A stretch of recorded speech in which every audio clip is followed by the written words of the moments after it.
I will talk about how can you enable data saver on your Dailymotion app. So you just follow this ways and it's going to work with you. All you have to do, you just go down here, click in this sign down here, just click on it.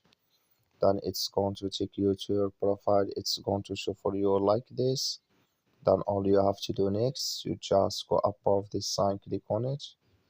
So then it's going to show for you a list like this. Then you click here on settings. You come to next step here. It's going to show for you like this here. Then you click here on data saver.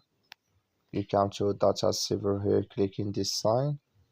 Like you see this color show for us. That's mean data saver enable with us now. So that's all you have to do. That's all. I wish you a great. Thank you for your watching. Don't forget to support us by liking, subscribe. Just follow these ways. Then it's going to work with you.